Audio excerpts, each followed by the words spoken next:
বিশ্বব্যাপী সামরিক প্রযুক্তিতে আধিপত্য বিস্তার করা দেশগুলোর মধ্যে তুরস্কের নাম এখন দ্রুত উঠে আসছে।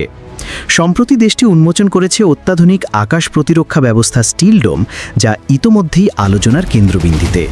অনেক বিশেষজ্ঞ বলছেন এটি ইসরায়েলের বিখ্যাত আয়রন ডোমের শক্তিশালী প্রতিদ্বন্দ্বী হিসেবে দেখা দেবে।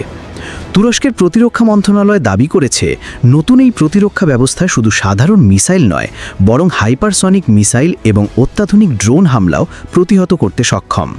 স্টিল ডোমের মাধ্যমে দেশের আকাশ প্রতিরক্ষায় এক নতুন যুগের সূচনা হবে বলে মনে করা হচ্ছে। তথ্য অনুযায়ী এই সিস্টেমে যুক্ত করা হয়েছে অত্যাধুনিক রাডার, দ্রুত প্রতিক্রিয়াশীল মিসাইল লঞ্চার এবং সম্পূর্ণ স্বয়ংক্রিয় কমান্ড সেন্টার।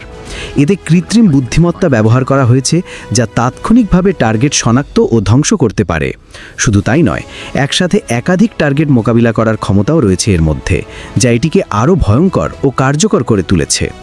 বিশেষজ্ঞরা বলছেন মধ্যপ্রাচ্যে ভূরাজনৈতিক উত্তেজনা এবং ক্রমবর্ধমান প্রযুক্তিগত প্রতিযোগিতার প্রেক্ষাপটে তুরস্কের এই উদ্যোগ দেশটির সামরিক শক্তিকে এক ধাপ এগিয়ে দিয়েছে। অনেকেই মনে করছেন তুরস্কের স্টিল ডোম ভবিষ্যতে বৈশ্বিক প্রতিরক্ষা বাজারে একটা বড় পরিবর্তন আনতে পারে। তুর্কি কর্মকর্তারা জানিয়েছেন বর্তমানে এটি পরীক্ষামূলক পর্যায়ে থাকলেও আগামী কয়েক বছরের মধ্যেই পূর্ণাঙ্গভাবে সীমান্ত এলাকায় মোতায়েন করা হবে। এতে তুরস্কের আকাশ প্রতিরক্ষা আরও শক্তিশালী হবে এবং শত্রুদের যে কোনো ধরনের হুমকি মোকাবিলা করা সহজ হবে। আন্তর্জাতিক বিশ্লেষকরা মনে করছেন এই প্রযুক্তি শুধু প্রতিরক্ষা ক্ষেত্রেই নয়, তুরস্কের রাজনৈতিক অবস্থানকেও আরও দৃঢ় করবে। আঞ্চলিক নিরাপত্তা এবং বৈশ্বিক সামরিক প্রতিযোগিতার ময়দানে তুরস্কের অবস্থান আরও সুদৃঢ় করা এই প্রযুক্তির অন্যতম বড় সাফল্য হিসেবে বিবেচিত হচ্ছে।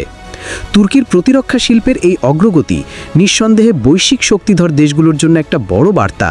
তারা এখন কেবল প্রযুক্তি আমদানিকারক নয়, বরং নিজেদের শক্তি দিয়ে আন্তর্জাতিক প্রতিরক্ষা শিল্পে একটা গুরুত্বপূর্ণ খেলোয়াড় হয়ে উঠছে।